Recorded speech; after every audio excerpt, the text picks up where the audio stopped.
Welcome to Mapping the Future. This webinar is actually a prelim to launching the HomeViews first ever location report, which you will get an email to download at the end of this webinar.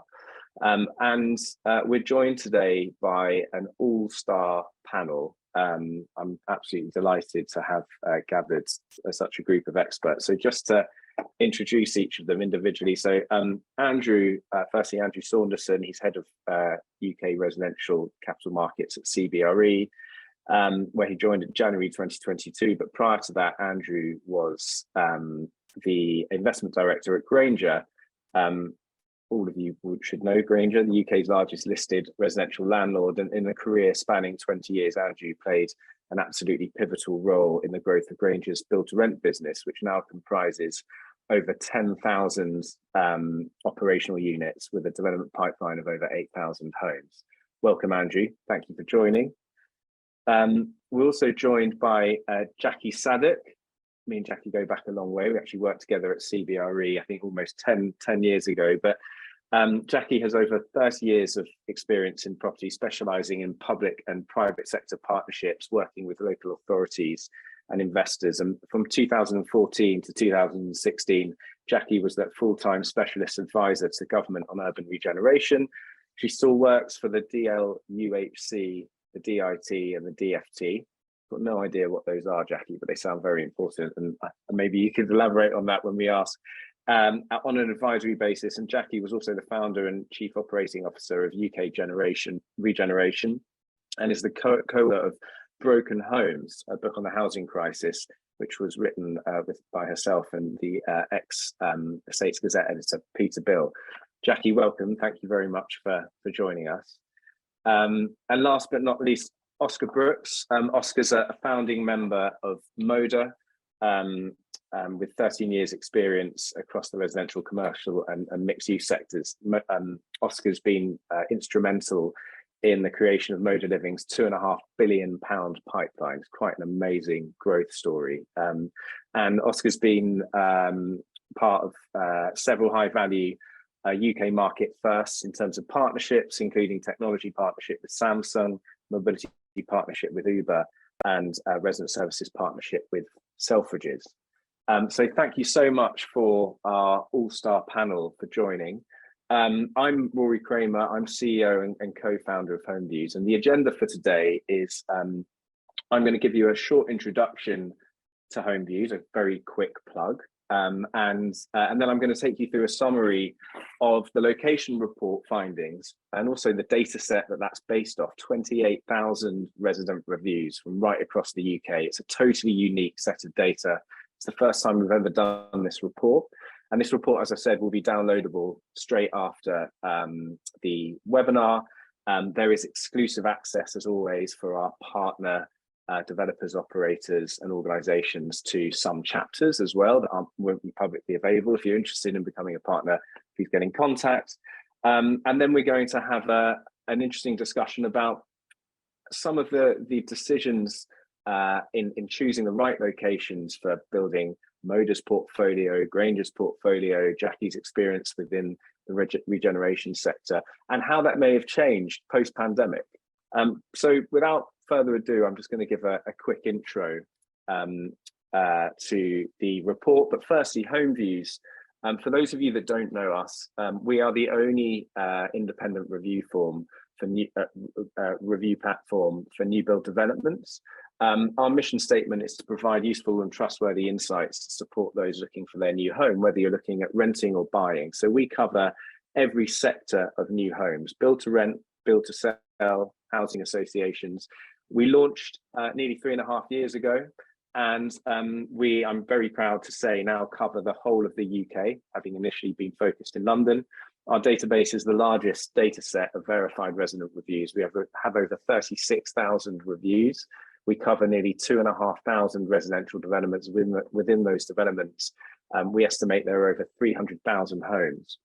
So I think we're in a very unique position to provide insight into the resident experience. And for us, while we are first and foremost a consumer-facing review site, we also can now provide insights into the resident experience that no one else can, and that we believe was really missing in the narrative when it came to housing and how the housing sector was performing.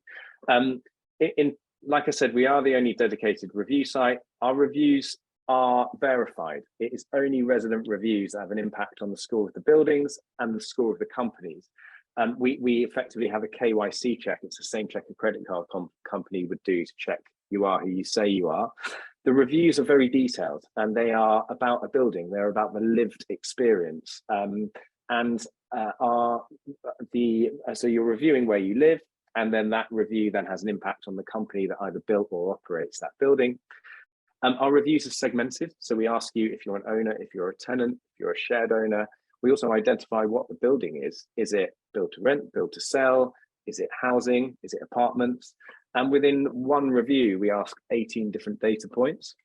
And what this has led to, considering our reviews are verified, our coverage, is that we are able to provide genuine benchmarks of what good looks like within each housing sector, built to rent, built to sell, and by each resident type. So while we are very much a consumer-facing review site, we've become a data and insights tool for the industry, and hopefully part of the thought leadership discussion within the housing sector as well, which this webinar is an example of. One of the questions we ask reviewers, every single reviewer, is you give an overall star rating of the building, and then you rate the facilities, the design, the value, the management, and the location. So this location report strips out all of the feedback about the building and focuses on that location rating. And then another qualitative question we ask is, what do you like and dislike about the area? So by using just that data, we've created an area guide for the whole of the UK. And in fact, if you go onto HomeViews.com, our homepage, you scroll halfway down, you'll see our interactive map. And that map allows you by region to see the top rated new build developments in every single region in the UK. And when you go into a region, you'll then see every town and every city and every county as well. So this is a great way for anyone in the industry to see our coverage and to see who's performing well. It's also the way a lot of our visitors, we have 2 million unique visitors a year now visiting HomeViews to help inform their decision on where they want to live or who they want to buy from or who they want to rent from. So please do get on the site and have a look and have a play around. So that's the end of my shameless plug. On to the location report. So the report's based on 28,000 reviews. 24,000 of those are residents in new builds across the country. 4,700 of those are actually based on residents reviewing their street in London. This was an initiative we started during the pandemic to be able to actually make HomeViews ubiquitous for everyone. So, and how do you do that? It's about reviewing your street rather than the building you live in. And some summary key findings: Edinburgh is the best place to live in the UK based on verified resident reviews. In fact, Scotland performs incredibly well. Aberdeen is up there as well. In terms of, and I'll go through all of these key findings in more detail, and they're much more detailed in the report. This is just a summary. London doesn't fare so well, although it has a great overall rating of 4.29. But when we're looking at London in terms of boroughs, really interesting to see that Bromley is the top rated borough. Barking and Dagenham is the lowest rated borough, but there's some interesting facts around, actually, if you look at them both compared to house prices, Bromley and Barking and Dagenham are according to Zoopla's data, the highest house price increase regions in London for different reasons, which I'll come on to. So here's the top 10 regions to live in the UK, according to our data. As you can see, Edinburgh #1, but all regional and a spread right across the UK. And within the report, we really pull out some of the reasons as to why residents love living in these locations. So please do have a read. In terms of Edinburgh, an amazing overall score of 4.72 out of 5. But as I said, Scotland and the Northwest are two of the highest rated UK regions, according to residents. And the reasons why the residents in Edinburgh love living there, I suppose if you've been to Edinburgh, it's probably quite obvious. you get to live in the city centre in Edinburgh, which is incredibly rare, for such a well-established and historical city. And the access that provides you to all the local amenities, the green space, fantastic public transport, and just a general great quality of life. One of the reasons that Oscar's joining us today is Moda, the McEwen, one of the communities that Moda have delivered in the last 12 to 18 months, I think, Oscar, is the top rated new build development in Edinburgh. And if you look at the reviews for the McEwen, all of the reasons why the residents love living in the McEwen but love living in Edinburgh are mirrored with the general view. That amazing access to green space and access to local amenity. Looking at London by region in terms of top rated, coming back to the capital, northeast of London is the most highly rated region. Northwest is the most lowly rated, but again, none of these scores, all relatively respectable with an overall average of 4.29. You can see our coverage in London in terms of reviews is incredibly dense, 17,000 resident reviews spread over the whole of London. The top rated London borough is Bromley. And if you get into the detail and look at what people love living about Bromley, I think it's the fact that it delivers for an affordable price, great access into central London, great access to green spaces, a really good place to bring up your family.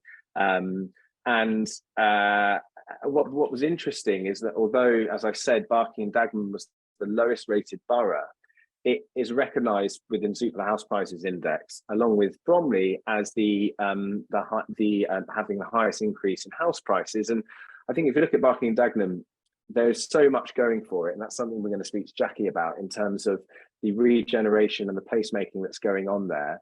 But although right now it might not be delivering the same experience as Bromley or more well-established locations, the future looks very bright. So we'll touch on that in a bit more detail with Jackie. Here's an example of one of the top-rated new build developments in Bromley, the top-rated borough in London, the venue by Fairview. And again, in the reviews for the venue, all of the sort of general benefits of Bromley are cited time and time again: that access to green space, safety, sense of community, and connections into central London. Some other bits of analysis, and again, I'm just skipping through what's in the location report. We compare the new build experience versus residents living in existing housing stock in London, and how that experience changes in different areas of London. And it's a really good story for new build in general. New build residents rate their locations higher than people living in existing housing stock. And I think anecdotally, there are lots of reasons for that, whether it be the fact that new build developments often come with their own placemaking, their own amenity on your doorstep, but also a sense of community. Particularly through COVID, we saw new build developments performing well when it came to communication and the sense of community and safety. And this is a fascinating map, I think, graph. This looks at the location ratings regionally and in London from the first lockdown to in Q2 2022. And effectively, the trend was that the regions accelerated in their location ratings as London dropped during the first lockdown, and the regions have never looked back. They have come out of the lockdown as higher rated than London and carried on, although London is recovering, and we are seeing that steadily increase. As a Londoner myself, I recognise it every day travelling around the city. So I've done enough talking. I hope that gives you a summary of what to expect from the location report, that you will get an email to download immediately after this. Now I really want to turn to our panelists and start our discussion. To start with, Oscar, congratulations firstly on all of Moda's success. It's been an incredible journey watching it, and the McEwen is the top rated development in Edinburgh, which is the top rated location to live in the UK. So I suppose the question for me is, What made you choose Edinburgh and Fountain Bridge for the McEwen? Obviously, a lot of these decisions were made years ago, having just delivered the project. But what were the key defining factors of why you wanted the McEwen to be there? Yeah, I think from our perspective, and actually we sort of started the other way around. About 8 years ago, we made a conscious decision to start with what we felt were the sort of primary regional centres to allow us, quick land access for speed of growing pipeline. We thought that there would be potentially higher levels of rental growth in the regions than in London, where the market was potentially already maxed out. And then also yield arbitrage as well. I think, back in 2015, 16, the valuers were at sort of 5% plus in terms of the yield, and that's come into sub 4 in some regional centres. So I think that was our sort of macro strategy. And Edinburgh, obviously one of the best performing markets over the last 10 years, was a natural choice for that. So that was why we picked out Edinburgh along with the other sort of key 8 to 10 regional centres, the Glasgows, the Manchesters, the Birminghams. And then I guess down on a more sort of micro level, there's the age-old site test of, is it a good location? We have a 5-minute rule. Can you get to good quality transport links and employment within 5 minutes? And then I think where build to rent is sort of coming into its own a bit is the more granular analysis, and that's a bit more forensic around, demographics, market depth, rental performance, employment levels, key employers. And I think Fountain Bridge is just on the sort of ring of the financial services hub in Edinburgh. And I think for us, we quite like the idea that you've still got a bit of a walk to work as opposed to being on top of your office. So that works. And then I think Edinburgh, similarly to places like York, being a historic setting, it's quite hard to build tall there. And for us, we've got quite a highly amenitized, highly serviced offer in Edinburgh. So in order to get that critical scale to allow us to deliver that level of amenity, we needed a site that could have capacity of sort of 400 or 500 units. And Fountain Bridge was certainly one of them, with a great vendor in Grosvenor Estates. So we were really happy to get that over the line. But as you say, it's interesting, seeing the results today when actually it was 5 or so years ago that we were identifying that site, making that decision. Yeah, well, and from Moda, we obviously work closely with Moda in terms of collaboratively getting your residents to write reviews on HomeViews. So we've been able to track the delivery of your communities over time and the resident experience. But what have you learned from now having how many communities are live at the moment, Oscar? We've got about 3,000 units live across 6 cities at the moment. 6 cities. So from that portfolio and now actually, getting the data back from your residents, what have you learned from the existing decisions you made in the locations that might influence Moda's future strategy? I think, ultimately, build to rent and housing is obviously a domestic product. There is need right across the board for it. And so one thing we've learned, and, going on the journey of COVID and everything like that, is communication with residents. You never bend a knee on the level of customer service you provide. But ultimately, when Moda set out to target, I guess, what you'd call super prime regional locations, which target probably the upper quartile of rents in those cities, what we've set out to do now is provide, use the infrastructure that we've built over the years and the operational arm to the business, and seek to provide different products at different price points for different lifestyle requirements. So that's everything from more suburban models, which might be a 15-minute walk into the centre of town, right through to single family housing, which is more traditional house builder type stock, which might be more of a commute into a town centre. And I think, what it's shown is that there is pent up demand across the piece because of the underlying factor that there's a massive housing problem in the UK. Absolutely. And did COVID, or has COVID, have an impact on your strategy, or did this kind of natural evolution of going for, as you said, sort of super prime regional cities, was there always the idea that you would be moving further out into suburban, or Casa by Moda, which is launching I believe next year as well?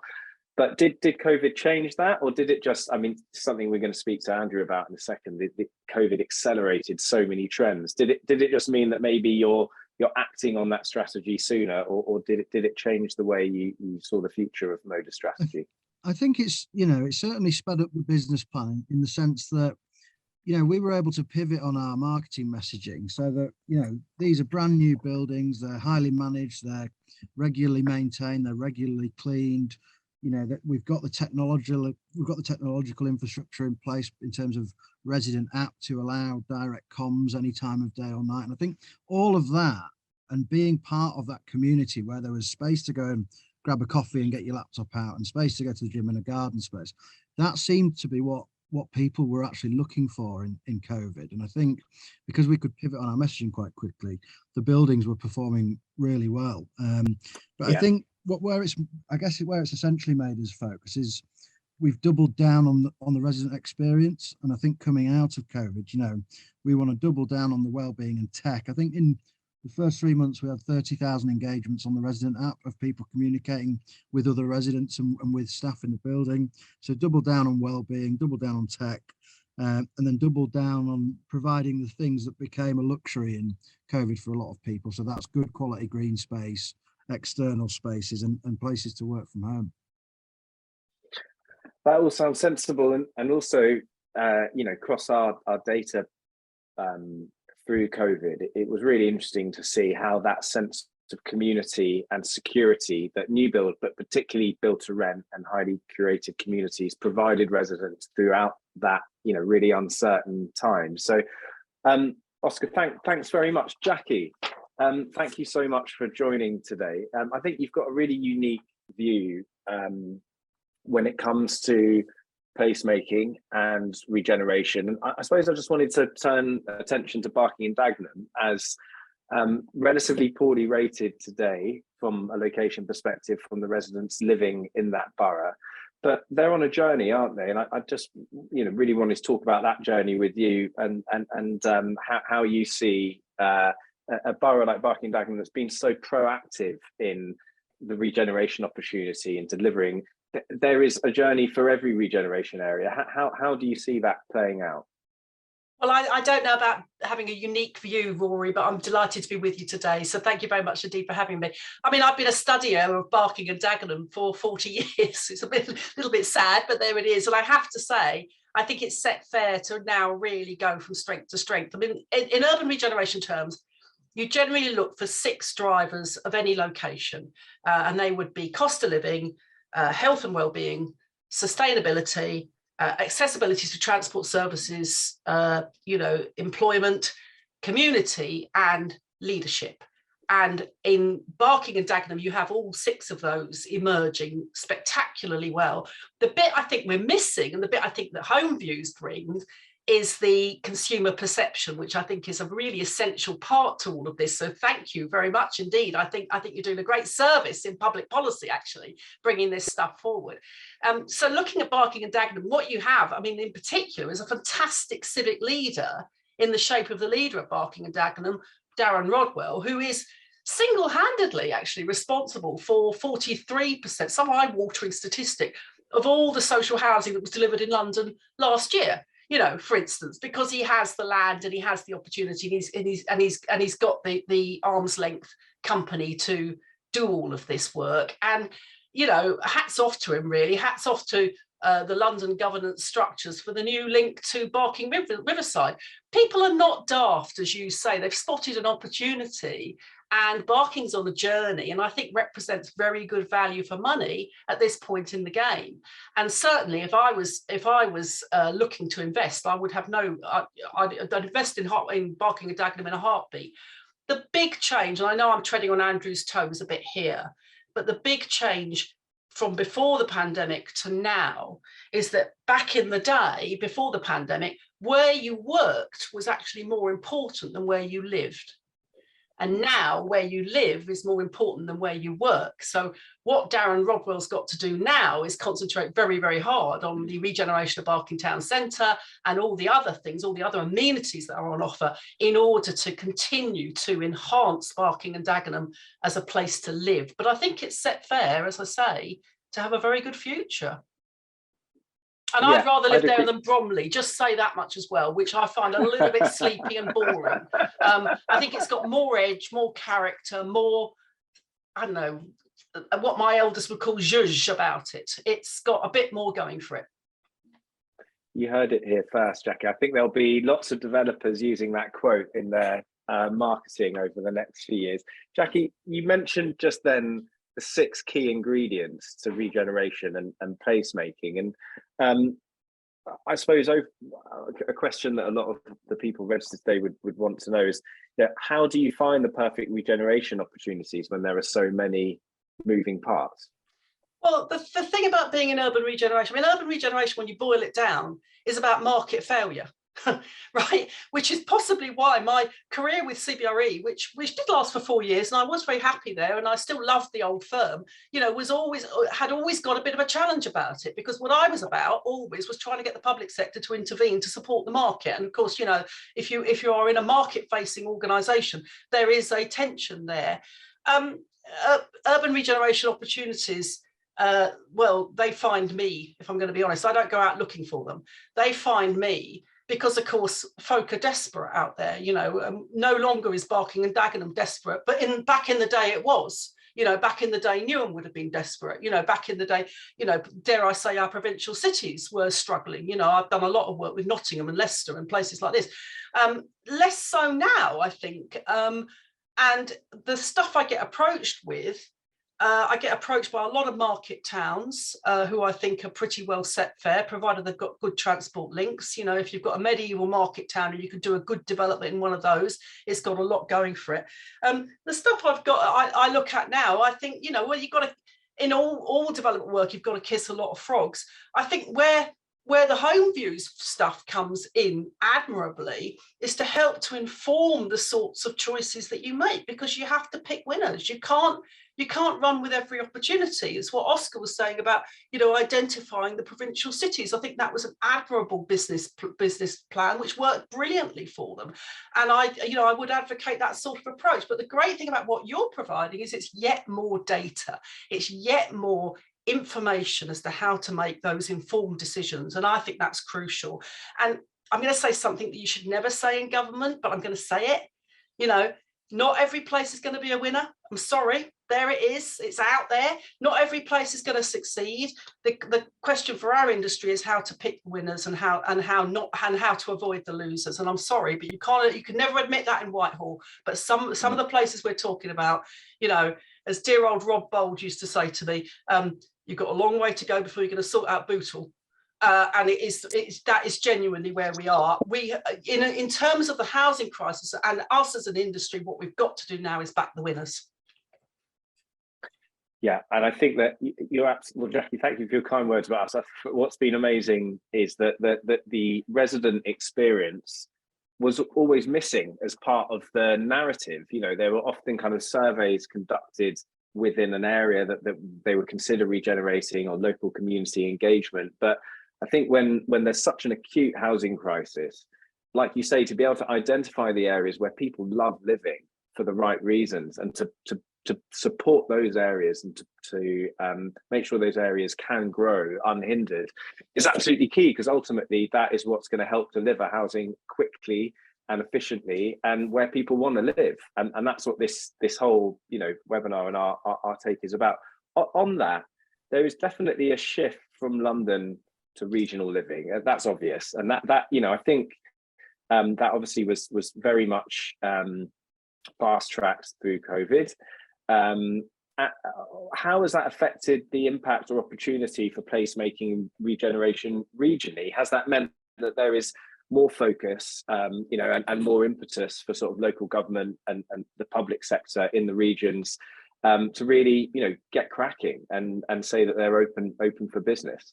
Oh, absolutely. I mean, all that Sunday supplement stuff about the 15-minute community was all grist to the mill for particularly the market towns in the home counties. I mean, couldn't have been a better story, a better narrative. If you talk to the leader of Buckinghamshire or the leader of Bedfordshire or the leader of any of these places, they'll say, well, this is the future for our market towns. I mean, central Bedfordshire in particular is very interesting because it's got 11 market towns, all of which are were to some extent or another failing. Now they've got every chance of pulling themselves around, which is fascinating. But to go back to your point about the part of the narrative that's been missing, what I think we've been very bad as an industry is talking to our end users. The office sector, not so bad, because they, the better ones always had the post-occupancy evaluation. But the residential market, particularly the house builders, the guys who did homes for sale, it was a very transactional relationship. You took the money, you ran off into the sunset, you never talked to your consumer ever again. I congratulate the BTR sector for coming in and remedying all of that, because of course you guys in BTR are now talking about repeat business. So you need to know where your consumer is thinking, what you're and it's all the stuff that Oscar's talking about, doubling down on the experience, on the consumer experience and all the other things. This is incredibly important. And where you've really added to the debate, Rory, and where I think government will be thrilled to see all of this, is the stuff you're doing about surveying streets and surveying both tenants in BTR and other tenants and owners, and getting the whole story about the consumer experience, because that's the bit that's been missing. And actually, as an industry, that's a bit remiss of us, really. You'd never find Procter & Gamble talking about the yield on Fairy Liquid. You'd get them to talk, they would talk about the experience, the 6 weeks of dishes for 4 people and the hands that do dishes that are soft as your face and all the other stuff. All the other industries sell the sizzle, not the sausage. What we have always done as an industry is bang on about things like yield and performance and stuff that is very dissociative. And actually what we need is far more of a relationship with our consumer. So hats off to you all, really, for moving in and populating this part of the arena. Very important. Thank you, Jackie. Brilliant narrative. Thank you very much. Andrew, sorry, you've been sitting very patiently there. You're in a unique position now, like having influenced the strategy of Grainger and seeing that now realised and delivered in their build-to-rent portfolio. Now sitting at CBRE and having a sort of more objective view on the market. When you're advising potential investors, or you're meeting this wall of money which is coming in to build to rent, what factors do you see influencing where people want to live and rent, and how is that money seeing this? One of the things we talked about the other day is often it's been infrastructure led historically, or transport led, and that's changing, isn't it? What are you seeing? Yeah, well, thanks, Rory. Hi, everybody. I think for me, a couple of things that I just touch on. One thing that really jumped out to me in your report, which I have had a sneak preview of, is a lot of the comments that people made as to why they chose where to live and why they rated that place highly was access to amenity. And that's not amenity in the building, it's amenity around the building, be that shops, be it pubs, restaurants, bars, green space. That is a real driver for where people want to live, is that access to those sort of services that they're going to use. The other thing that I just touch on, which is something you said a little bit earlier, actually, and why I think Edinburgh is so highly rated, is because of its location. It's a city centre scheme. And for those people who want to live in the city centre and be able to walk to work, that probably isn't possible in London on anything like a normal salary. And that is definitely one of the factors that is encouraging sort of this build to rent development taking place outside of London, and the continued growth of what we're seeing in the regions.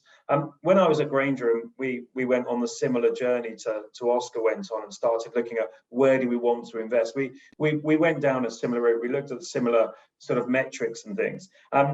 And I think it's really interesting now where we've got to. And I often use Manchester as the example. When I first started going to Manchester looking at opportunities, there was nothing to look at. Now you go to Manchester and the range of product in the market that's available to people is extraordinary.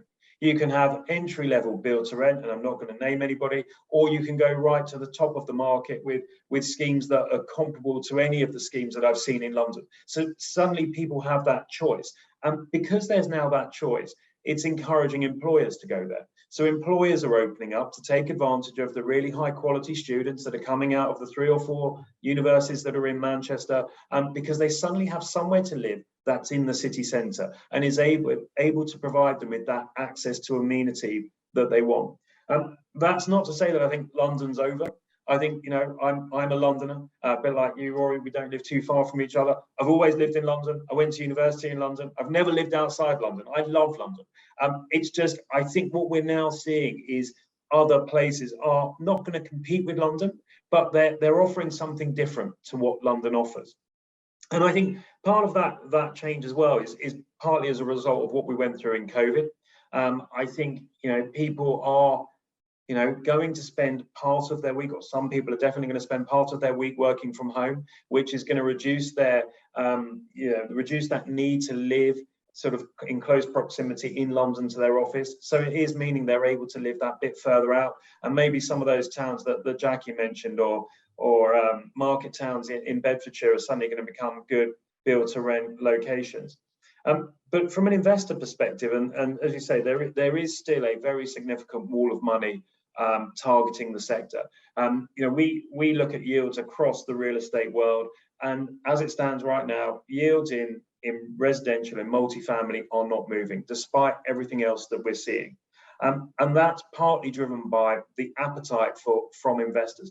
But you know, there is a conundrum, an equation that we need to think about, and it's that relationship that exists between build cost, viability, accessibility, so accessibility to the stock for the developers, and also affordability. And that, I think, is the next step that we need to deal with, is this affordability issue that we potentially have. And you know, we've seen significant growth in rents this year.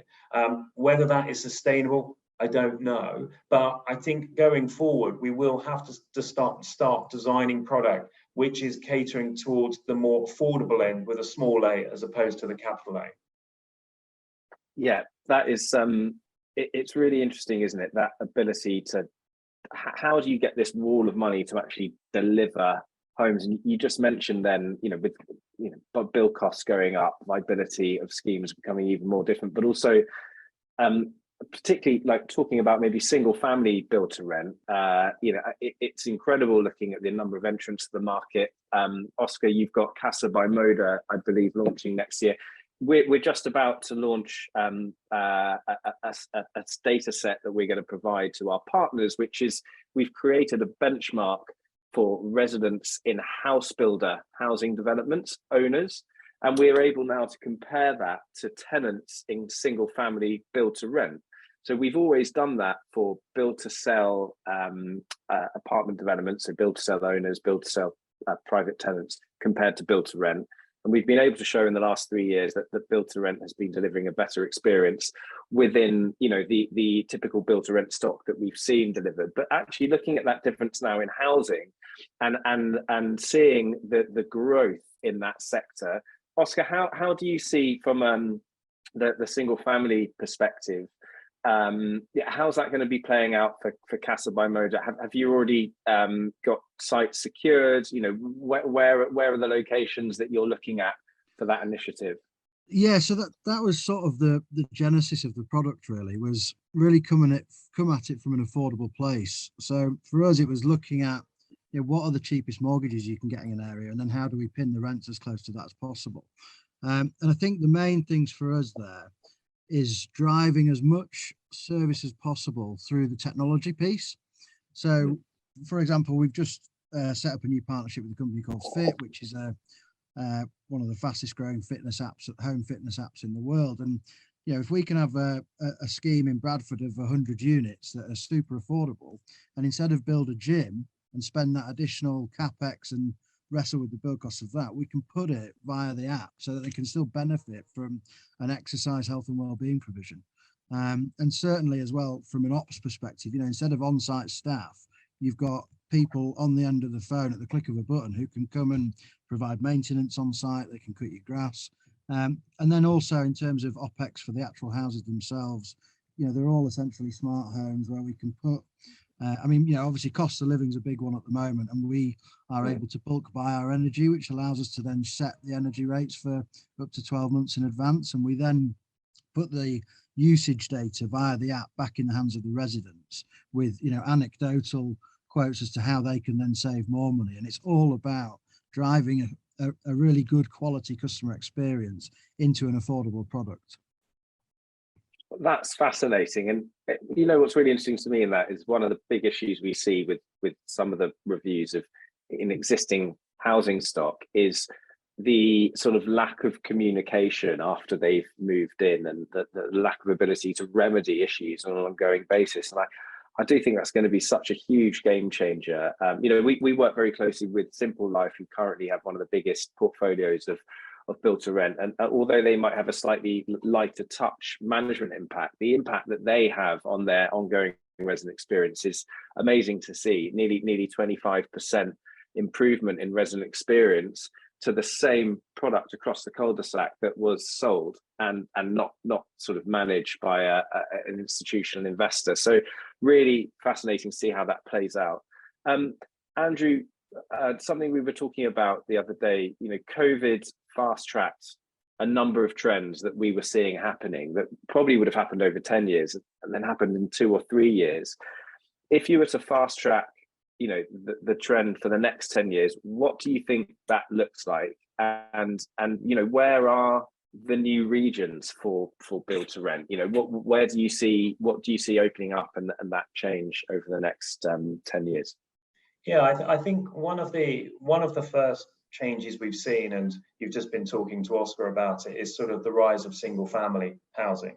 And if we think the multifamily sector has evolved fast, single family has evolved incredibly quickly and has a long way to go. And I think part of the reason for that, undoubtedly, is the stigma around renting seems to have fallen away completely, which is a good thing. It's not possible for everyone to buy a home at 21 and with a mortgage. It's just not possible. People are going to have to rent for longer. And I think now what the industry is beginning to provide homes all through the life journey that people are going to be on. In terms of trends over the next 10 years, I expect to see more multifamily come forward in city centres. I think we'll continue to see the rise of single family. I'd like to say transport and infrastructure changes, and something you alluded to a little bit earlier, are going to make a difference, but I think it just takes so long to come forward. Is going to be one of the things that is probably in 10 years, it's just not enough time to see that. I think Crossrail has been priced in. We've seen some of the benefits of Crossrail. I've been on Crossrail. I think it's absolutely amazing. It's definitely worth going to do just to experience some of the stations that they've built. It's just incredible. But I don't think 10 years is enough to see that. So I think what we'll probably now see is a rise of build to rent product, which sits probably somewhere between the single family and the multifamily. And it will then be in those places which as yet have probably not seen any multifamily come forward. So, to pick a name at random, the likes of a Peterborough, because of that issue you have between, rents, build cost, viability, all of that, it's probably not going to be possible to build 25, 30-story shiny buildings in Peterborough. So it's going to be lower rise product, which is going to cater for, I think, undoubtedly a very good market, bearing in mind Peterborough's location being an hour from London on the train, or probably less than an hour. So I think part of that, and part of what's going to make that work from an investor perspective is the tech that Oscar's been talking about. I think that's the next stage of the development for the sector. I think some buildings are always going to have people in them. We're always going to have concierge. You're always going to have that. That's going to be something that people expect. But I think to make this work, this sort of hybrid single stroke multifamily, this lower rise, I think it's going to have a really good tech platform that supports the operation of the building without people being there, which will ultimately then drive down the gross to net and improve the viability, the returns from an investor perspective. And also bearing in mind where we are with cost of living doing what it's doing, I think that affordability, as I said a minute or two ago, is going to become ever increasingly important. And although I don't think we're going to move away from location being the key driver to where people want to be, to where investors want to invest, I do think that price is going to become increasingly important. And I'm just going to, might just cut across Jackie for a second. And I do think, though, that we do have to be careful about government intervention. And I think, you know, the government white paper on rental reform, I can get my head around quite a lot of that, all makes sense. I think what Nicola Sturgeon has done in Scotland is going to absolutely terrify investors. They are going to be running for the hills in Scotland now. Why would you invest somewhere where the government can arbitrarily, and this is subject to her getting it through the Scottish Parliament, which I can't see how she won't, but anyway, decide that they're going to freeze rents and have a ban on evictions over the winter? That is very, very scary from an investor perspective. And I worry for how that's going to play out in Scotland, actually. Well, Andrew, you've actually just prompted a question we had from one of our attendees, Pooja Korea, who said, how does the introduction of rent freeze in Scotland impact the attractiveness of Edinburgh and Glasgow? So I think this is a great time to kind of move on to a next commentary that I really wanted to point this at Jackie, but also Oscar, I'd love to hear your point of view on this. But, you know, Jackie, well, let's start with Oscar. How are you feeling about that announcement? I know you've got the potential future commitment in Edinburgh, but what's your view on that, or is it too fresh to be able to take a view on it at the moment? Yeah, I mean, it's, you know, it's the speed at which she's come out with it and implementing it. You know, that's obviously a natural concern. I think when they've talked about rent restrictions historically and you know, more powers to the tenants, I think, and to the residents, I think for us, we can put a positive spin on that. You know, if there's forecasted growth, you know, we're all about professionalizing the whole experience for the resident. We're not, you know, an absent buy-to-let landlord. So for us, it can be quite welcome at times. But I think the blanket freeze on rents needed some consideration and some consultation, for sure. I think, yeah, back to what I was saying earlier, there's a housing shortage UK-wide, and it's a domestic product. So I think we've got a full commitment to Scotland, and you know, some of our funders do as well. So it's about getting a better understanding of some of the things coming out at Scottish Parliament, and actually trying to work with them to get some proper guidance and know, you know, is that blanket right across the whole board? Is it just buy to let? Is it build to rent? Is it professional landlords? You know, the previous rent control she announced were actually supporting a lot of the things that we market in terms of security of tenure and other key items. But yeah, it was certainly concerning, and we've got to work through that over the next couple of months to get some more clarity. But I think our commitment to Scotland is a long-term one, and our pipeline there now is just over about 3,000 units. So we will be sticking around. Fantastic. And Jackie, just in terms of wider policy, and when we were chatting earlier this week, you know, when we talked about, you know, how can government help, you know, help the Modas, help the Grangers deliver, because there is this wall of money there to deliver this housing. What can the government do to help? Obviously, the announcement by Nicola Sturgeon isn't necessarily very helpful. I've also been sat in many conferences with many of the housing ministers that have come and gone in the last few years, and never heard any support really for the build to rent sector, or recognising build to rent as an alternative, you know, or solution to the housing crisis. What is there any practical things you think can be done? Is there anything in the pipeline? Is there a building recognition in Whitehall, in Westminster, to this sector? What's your take on that? Well, first to say, I'm totally with Andrew when he says, be careful what you wish for. I mean, some of the stuff that government does, and it happened in my day, and it happens day in, you know, year in, year out, you know, we get perverse outcomes, don't we? And we know all of this. I mean, you know, it's don't get me started on Help to Buy. All I'll say, look, this is incredibly difficult terrain. The definition of a crisis is that it's a short-term thing. Well, you know, sorry, but no, we've had a housing crisis. We've probably arguably had a housing crisis since the late 70s. You know, so we've had a housing crisis for several decades. It is a crisis of affordability in the main, but it's also a crisis of it's a regional crisis. We haven't got a crisis in every part of the country. It's little understood.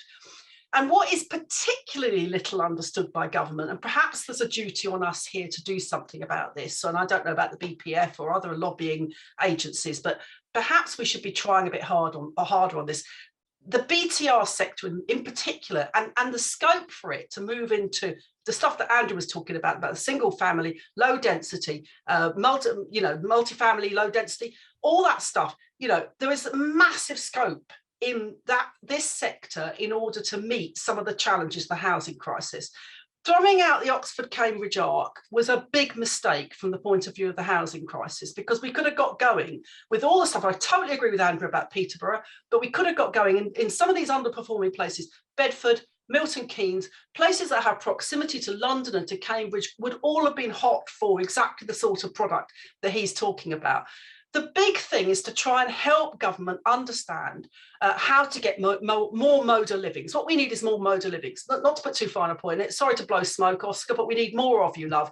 And how do we do that? Government's got no idea whatsoever. If anybody's got any ideas on this sort of stuff, please write to me. Answers on a postcard. Peter, Bill, and I are now working on a pamphlet for Localis and the Housing Finance Institute about how to bring forward more land via local authorities into the housing market. So I'm hot for ideas, but please don't ask me to tell you what the current government is doing, because I haven't got a Scooby. All I will say is this: you will not find Liz Truss behaving in the same way as Nicola Sturgeon, in my view. And I think Oscar's right to take a very measured view to what Sturgeon has done, to see, to wait for the devil to be in the detail and to see what the outcomes are. But I do not think we're going to find the same sort of measures pertaining in the rest of the country. Having said all of that, I've got enormous faith in Simon Clarke, the new Secretary of State. I think he's incredibly able. I think he's prepared to listen to expertise. And I think this is the moment for us to get our act together. If anybody's got any ideas, to bring them to him as to how we could bring forward more of this sort of stock. So the short answer is, I just don't know, Rory. But the longer answer is, I think there's all to play for if we're prepared to come in to what is new, a new Prime Minister and a new administration. I know it's not really, but we are at an inflection point, and try to make the best of the fact we've got a new Secretary of State, and they are desperate. Trust me, desperate for ideas. Rory, well, that's great. If I yes, can, I'll just add one final thing from me. But selfishly, with my developer's hat on, I think where they could help out is planning and resourcing planning departments. I mean, anecdotally, we had a situation the other day where a planning officer arrived 10 minutes late for the meeting because they'd been in a meeting about a garage extension, and we were there to talk about a 500 home scheme with 20,000 square foot of amenity. And for them to effectively get their head into that space within that 10-minute commute to the meeting, and then when they've often got 80 to 100 cases on their desk, the delays are chronic. And we've sometimes had, given the scale of the schemes, we've sometimes been told to call back in 2 weeks' time for feedback. You've then got to stand down a 15-person design team. That is, and these are schemes that can deliver hundreds, if not thousands, of homes in one hit. So I think, a re-look at planning resource and how that is all structured would be helpful. We hear that a lot across the board with all of our partners, and I experienced that firsthand when I was sitting on the other side of the fence at CBRE as well. So I agree with you, that prioritization, but it is resource. I think that the structures there to deliver this. It's just the time and the money, particularly with local authorities. I'm conscious of time. We've got 5 minutes left. There's one question that's come in from Simon Rory. Hi, Simon. Simon's from A2 Dominion, their rental portfolio. Question was, is there any data on yields for single family housing? In the southeast, it feels different to be able, in terms of viability. It's difficult to achieve delivering in the areas because of house builders having that ability on house prices to put them to the post. So Oscar or Andrew, what is the data available on yields for single family housing? Is there anything? Are we too early on? I guess from our perspective, viability is challenging, and we have we also have a strategic land company and a construction company that in certain regions will provide delivery services, and then Moda will operate. And having all of those functions in-house helps drive some margins. But I mean, we've seen yields contract in the regions we're operating in, but more latterly we've seen debt provision get more expensive. So it's challenging. It took us 5 years to get the valuations correct on build to rent and get the first schemes coming forward, and it's a bit chicken and egg with it. But I'll leave Andrew to comment. As a firm, we do publish yield sheets across all sectors of real estate, and latterly we have included within that single family. We do have our August sheet coming out imminently. So if someone wants to drop me an email after this or give me a call, I'll happily share it with her, which will give her our view on where yields are for single family across the country, actually, including the southeast. There you go, Simon. What more could you ask for? Well, I'm going to draw this to a close. I've got one final question for our panelists, because obviously, we ask our residents how much they love where they live. I'm going to ask a slightly different question to the panelists. Where are you most excited about in terms of a location or a region for housing delivery in the UK, for whatever reason that might be? Oscar, you firstly. I think Birmingham is somewhere that's quite exciting right now. It's had a lot of major infrastructure put in over the last 5 to 10 years, and that has been a massive catalyst for development. And I think, we've got a substantial pipeline there, and they've got a really proactive local authority, which is, that helps no end as well. Great, thank you, Oscar. Jackie? Well, I agree with Oscar wholeheartedly about Birmingham, and I have to say, Deborah Cadman, I do a lot of work with the chief executive there, and I think she's fabulous, and I think she's so open to the market. It's very refreshing from a local government leader. I think the West Midlands generally, the site I went to see last week in a place called Evesham, I think it's hot demographically. I think it's got a lot going for it. I'll be looking at all of those market towns around the West Midlands, I have to tell you. Thank you, Jackie. Andrew? Well, I probably have to say this other than London. For me, I'm actually a massive fan of Belfast. I think Belfast has been overlooked, and Northern Ireland has been overlooked for a long, long time. I've been to Belfast. I was completely blown away by it as a city. I think it's a great place, and there is very, very little product currently in the city. And I think as we go forward, for a variety of reasons, I think it does present a number of really exciting opportunities for investors and for the people of Belfast. So for me, it's somewhere that probably is, as I say, been a bit overlooked until now. Thank you, Andrew. Well, we're bang on time, which never happens.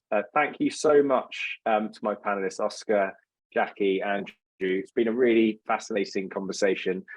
Thank you for everyone that's joined. As I mentioned, you'll be getting an email immediately after this webinar, which will allow you to download the location report. If you do have any questions that you didn't get fielded today, please email myself, or any of our panelists. Will be providing not email addresses for all our panelists, for myself on the location report. So please do get in contact. Thank you very much, everyone, and have a great day, and I hope you enjoy reading the report.